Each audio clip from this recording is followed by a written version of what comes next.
And then I'll also turn your presentation on.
All right, it's my pleasure now to introduce Ben Hartman. Ben Hartman's the president and owner at MRT Laboratories, and Ben's going to be talking about revitalizing in-service lubricants, comparing laboratory results or laboratory studies to real-world applications. Take it away, Ben. Hey, everyone listening.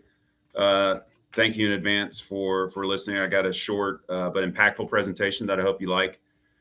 And that's right. So we do a good number of simulations of trying to improve the quality of in-service lubricants, a lot of turbine oils and other types of applications by applying either a FluidTech solution, or we've done it in a couple other instances also. But I want to talk about how we do our testing, which I think is really interesting for a lot of people, so they understand, especially if you're a customer of a company like FluidTech and your samples are being you're getting simulation testing at our lab from a third-party lab.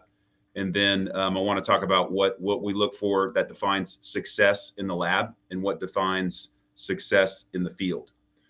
So, like I said, we treat in-service lube samples in the lab, and a successful test is with these products, especially the ones that typically FluidTech offers, is something that does a great job of dissolving organic, and I'll talk more about organic versus inorganic in a moment. Dissolving organic deposits in the oil, and then depending on the application, we're also looking to see if it strengthens the oxidation properties, so it brings those back to life as a chemical additive. And then also, we're really looking closely with extra tests that show definitively in the lab that there's no negative side effects. And that's very important. So you got some positive stuff, great, but you also want to make sure you're not bringing any negative stuff. So it gives you a good forecast that it's going to work not only in the lab, but also in the field. And then oftentimes all of this work is going to increase the useful life of the fluid. So it's not one of those things where you're changing the chemistry to get to clean everything up and getting rid of it. The idea is, as much as you can see and forecast from the lab simulation, is that it actually lengthens the life of the fluid that actually stays in the system for long periods of time. Similarities: when a client claims success in the field, we do some of, and actually through this presentation was a good reminder of how much more I need to be actively going out to some of these clients. Many of these clients that we're testing these simulations for are not actually our routine oil analysis clients at MRT Laboratories, but some of them are.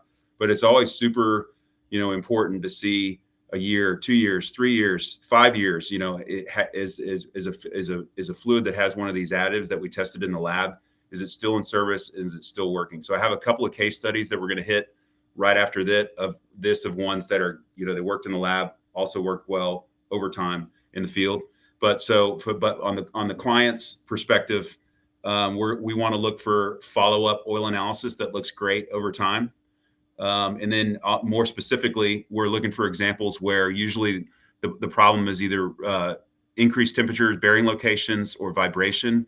And did adding the product to the in-service fluid in the field, did it actually reduce these things instantly or in the short term, but also over time? And which leads to improved equipment performance. And that would also be like, making sure that seals stay intact over time, and that's information that we have to get from the clients, because we don't simulate that in the lab. And then can they continue to use the fluid as expected, as advertised over the long term without having to change it? So the big thing is, do we really have to change it after we add a chemical to improve the condition of the oil? And the answer is no. And so we love to make sure that the clients that continue to use it and confirm that the answer is no, they still use the same fluid. I'm touching on the difference between organic and inorganic deposits, and to me, this is important because this breaks up what the any kind of simulation that we're doing in the lab, what we're trying to attack versus what we're not trying to attack in our lab simulation. So the organic deposits in the oil is what we're trying to attack. We're trying to dissolve organic deposits with adding one of these treatments to the oil. The goal is to dissolve organic deposits, and these are also called soft deposits. These are deposits that are generally the result of oil degradation, and so you can resolubilize the oil or increase the solubility of the oil, and it leaves room to soak up some of these soft deposits, and then you get these positive effects, and that's what they're looking for. There's also inorganic deposits, and the most basic form of those are wear metals and dirt. And so you can't pour a chemical into a solution that gets rid of wear metals and dirt. And so if the results, I'll show you, for one thing, don't make a significant impact on the particle count, the laser particle count, the ISO 4406 cleanliness code, if there's not a huge drop in that with the additive, then most of the time you're loaded with inorganic deposits. And that might be a function of first more traditional filtration and then possibly trying it again, or a combination of an additive solution and then filtration solution. So when we define success in the lab, we run a certain set of tests, very well laid out on how we're going to attack. A client has a certain problem, either varnishing, high temperatures, vibration possibly due to build up bearing locations. When we define success in the lab, we're going to run tests, a certain set of tests on an untreated sample, and then we'll apply treatment to a sample and run those same tests and see what the difference is between the two. And really, the biggest one, the first one we look for is a significant drop in the particle count. So we're not filtering the oil, we're just making the oil more soluble. And so we'll see a 22 ISO cleanliness code at greater than 4 microns drop to like a 16 or a 17. That's a big drop, but it definitely happens a lot. And that's the first sign, boom, you're probably in a situation where this additive is going to help a lot just based off that one test. Of course, we run all of those other tests, but I didn't see the complete correlation on how positive is on if you get a big drop in particle count compared to if you get an overall positive test result, but it's probably very, very close to 1. I mean, you're almost always going to have a significant drop in particle count. And it doesn't mean the fluid's necessarily dirty, especially with inorganic deposits. It does mean that you're adding a chemical and it helps dissolve the contamination. That's also probably at least a contributor to issues in the field. The next big one, of course, is the MPC, the patch test, and you should see a huge color drop or a delta E value. That's going to go hand in hand with a big particle count drop.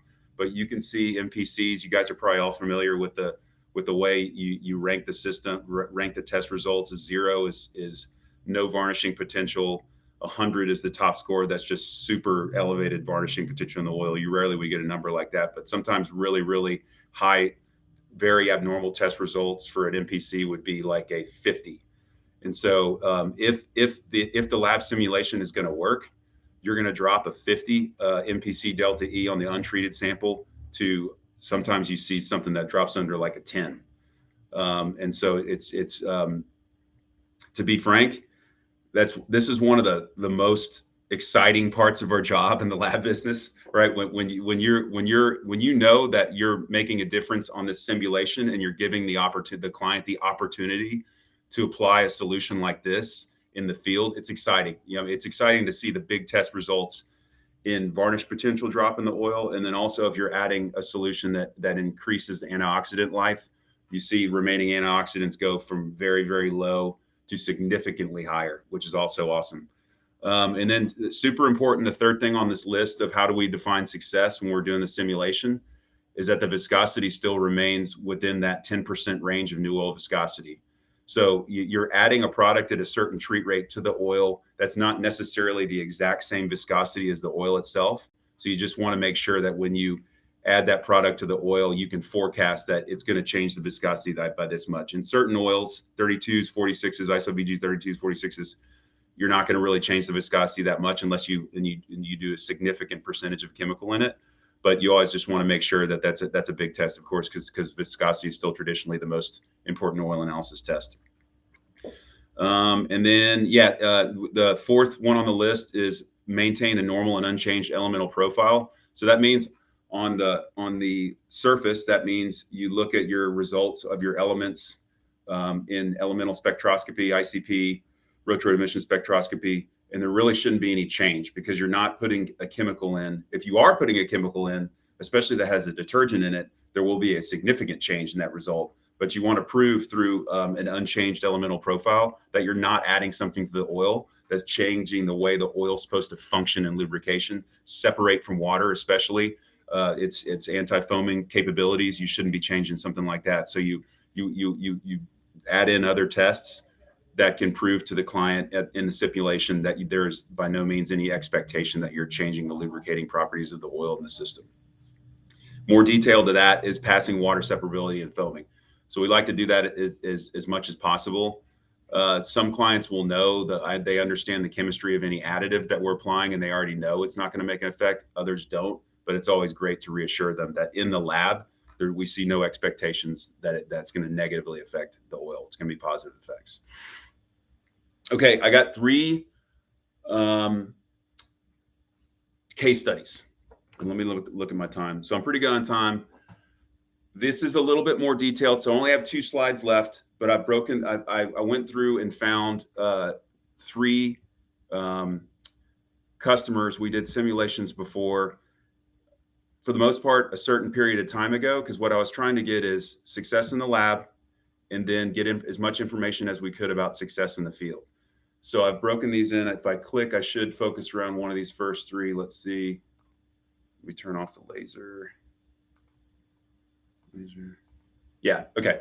So I circled the top section. So this is a chemical company, Gulf Coast. It's in between South Texas and just kind of Gulf Coast, not that far from Houston. And they came to us. It's a NOx compressor, and they came to us with massive additive depletion or antioxidant depletion and super high, super elevated varnishing potential and bearing temperatures that were really going off the charts, pretty scary. And we quickly did a decon test for them. And this was FluidTech decon that we did. And so the top 2 left patches are the MPC results. So in November 2020, we got a sample from them. The MPC was a 66. We applied a chemical treatment to it and got it down to a 21, which is awesome. I mean, I'd love to see it below a 10, but it was still great and good enough in a pinch for them to try it. And they quickly applied the additive. It worked tremendously. And actually, the third patch over it, even in this case, has actually worked better than we thought on a similar treat rate. So that's good. I was surprised. The one weakness of showing this client is we actually didn't get the MPC quite as close to real life, but at a minimum, it was lower. So that was good. But anyway, and then the good thing about this customer is they could continue to send us samples afterward of the oil in service, and their MPC now after 18 months is at a consistent less than 5. So no other issues. Successful case study, worked in the lab, worked in the field. Go to the next one. The next one is university power generation. So this is backup power at a university in the United States. Super elevated, soaked MPC. Like if you look bottom left at what I've circled in this, if you look at their untreated MPC, That's probably actually an MPC where not all the fluid actually flowed through the patch. So you can see how it looks super gunked and super coated. That I would say this is a little bit more detail, but it already has an MPC of 61. I need to go back and look. I bet you that's one where you couldn't even get all the fluid to flow through it. And so that's why the patch looks that beat up, but you're already at a 61. So terrible condition.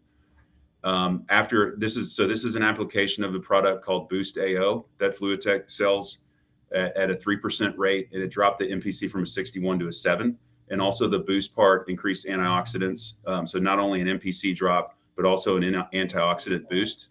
And so if we have time, I'll not only talk about the MPC, but also talk about the boost and antioxidants on this one, antioxidants on this one. And then lastly, the update that I was able to get from them was in November 2021. So 13 months later, their MPC was level at an 11, with smiles on their faces. So good, another good case study that worked in the lab, works in the field, time later still works. Last one is a natural gas compression station. This is in Canada actually. And the in-service sample, the first patch that they sent us that we tested was an MPC of a 41, and the treatment in the lab of the decon product dropped it to a 3. And then this was pretty recent. This was in April 22 was the simulation. And so July, the word to FluidTech was that the MPC was now at a 5. Good success stories. All right, here's a couple more stats about these customers. All right, so I've taken these 3 customers and I'm going to give you a little bit more information. And so these test results correlate to the slide a couple back where I talked about what we're looking for as far as success is concerned. And I've got this little message on the bottom. It says successful lab simulation is useful. Sustained success in the field is the goal. All right, this is the South Texas Chemical customer once again, and just a little bit more stats about it. But let's check out the particle count. Remember how I was talking about how important it is that the particle count is it has a significant drop. It's like the main forecast on whether the chemical solution is probably going to work to remove varnish and possibly increase antioxidants if that's the goal. So this one on this South Texas Chemical, their particle count was a 22, 19, 12, and it just dissolved the heck out of particles all the way through. So dropped it to a 17, 14, 11. And then they do a really good job of maintaining cleanliness of the oil. They also have a super potent solubilizing oil in service now with the decon product in it. And so the most recent sample from July of this year has a very low particle count, so expected. And there's that drop in MPC we're looking for. So one section of test over to the right, you've got the original MPC of a 66 dropping to a 4. Filtered solids, that's a good bellwether on how much dissolving you're going to do as well. The MPC value is more important than the weight of the patch that you're testing, but it usually correlates that if you get a good drop in MPC and you're dissolving organic contaminants in the oil, you're probably going to get less of a residue, a lighter patch from the residue that's coming out of the oil. But the MPC that we just weigh the patch and measure the density of the material on the patch, in addition to running the MPC. And then you want to check that viscosity to make sure it stays within normal range. In this first case, actually the viscosity was super elevated because of the contamination and the oil degradation. But when you applied the treatment, it worked a little bit, and then over time, I think they may have been applying a little bit new oil and also the additive at the same time to keep the treat rate up. But you've got viscosity now right at 32 centistoke. We run ultracentrifuge on some that can be a useful. It usually correlates to MPC, especially if it's really high. We don't put quite as much emphasis on ultracentrifuge, but we run it if the client wants us to. And in all of these cases, they pass foaming and water separability. The oil did before and after, but we wanted to make sure that it did after on the lab simulation, that it still continues to have the same lubricating properties and no deficiencies after you add something to it. How am I doing on time?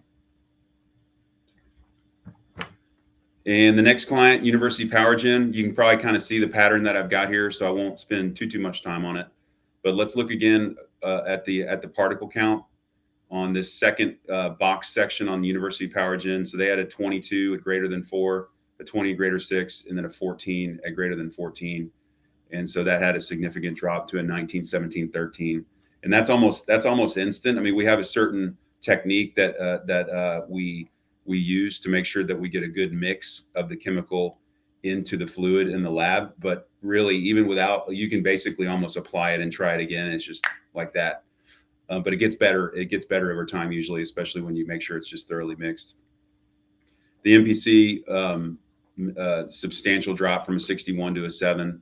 That filter weight, that material that remains undissolved during the test, drops quite a bit. The viscosity is fine. Actually went down a little bit, back to closer to normal. Went from a 35 to a 33, and that's partly going to be because of the mixture and the viscosity of what you're putting in it, but also in removing some of the degradation products can help a little bit also with reducing the viscosity some.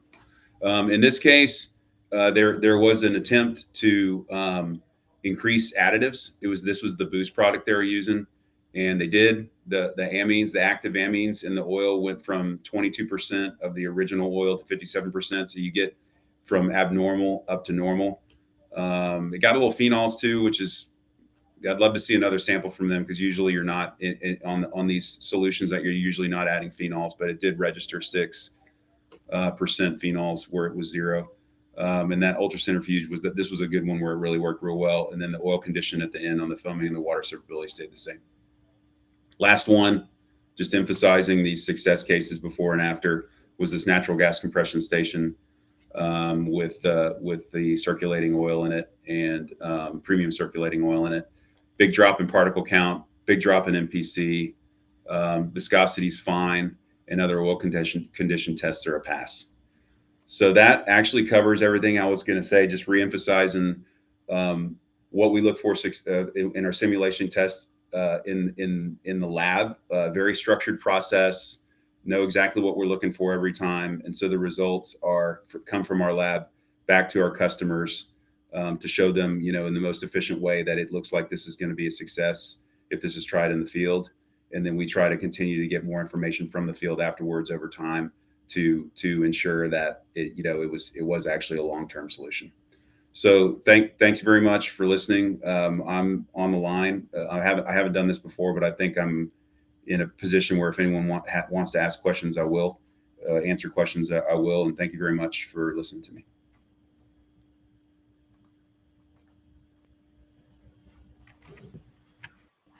Ben, you got one from Alone out there. Where? Any case studies where the initial UC test results were above 5? And if so, do the results look similar?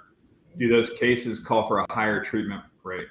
Yeah, so anything that has a UC that's that high, you definitely want to check if that's all organic or inorganic, because we don't try to filter the test before the UC. And so we run that UC just straight, and then sometimes you're going to get, if a UC of 5, you usually got a lot of things that are not going to dissolve. But let's say that you did, I'd have to go back and see if we ever got a UC that high, if it was just straight things that will dissolve. Does it call for a higher treatment rate? I'm going to go maybe on that, because I really want to see what the MPC is and encompassing all the other tests. Also, check that particle count. Does it actually look like it's going to work the way it's supposed to?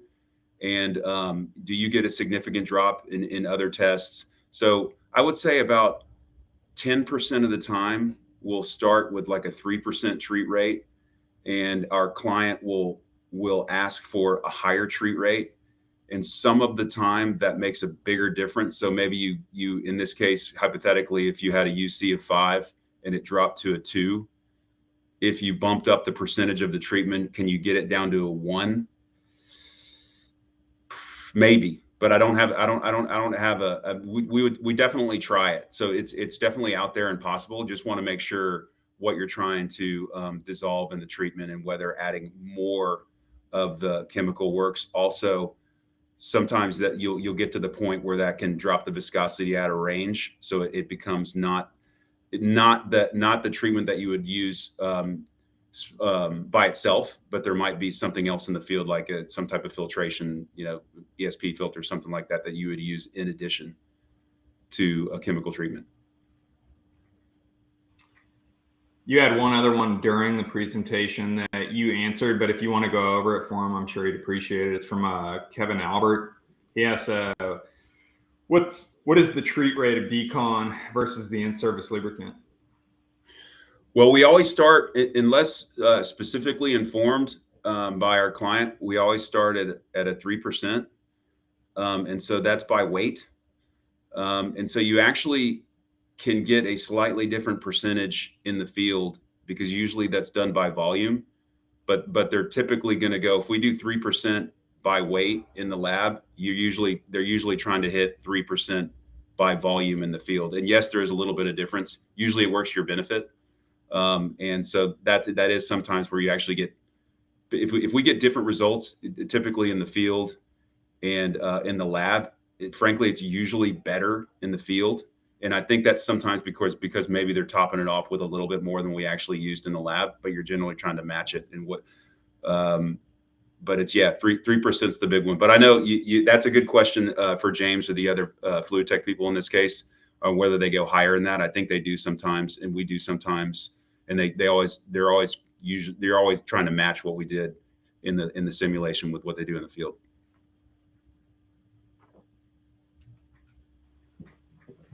Got any other questions out there? You had a couple pretty good ones, but it looks like that's it for the moment.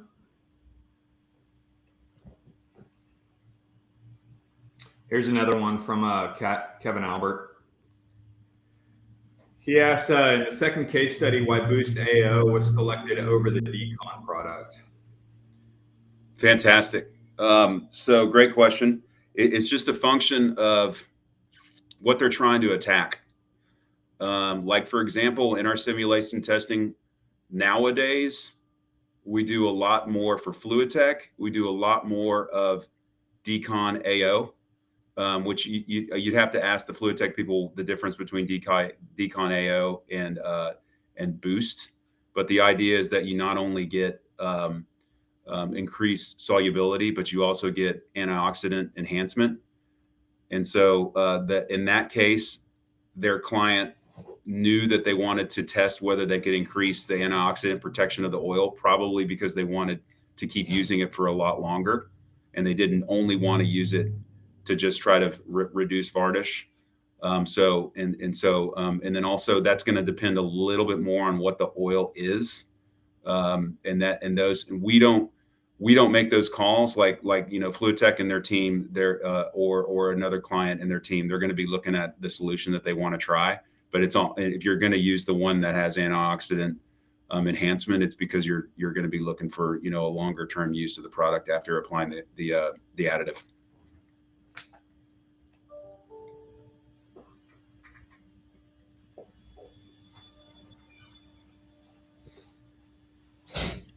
That's all you got, Ben. You got 2 minutes to spare, man. Nice job. Hey, thanks. Yeah, this is great. So there's nothing like presentations to kind of bring it all together in summary. And I look forward to trying to get in the future, getting a lot more of that, the after studies, the success cases over time. I think there's a lot more out there that I want to play a role in tapping into. So just it just strengthens the case that, from our perspective, that the simulations are a worthwhile event and a good indicator of what's going to work.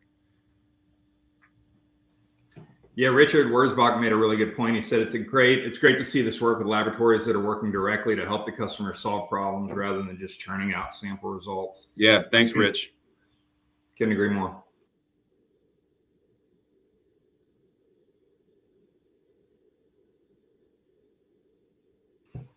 Well, thank you, Ben. I mean, that's a wrap. So good job. Perfect. All right. Good luck with the rest of the conference. Yeah. Thanks, everybody. All right.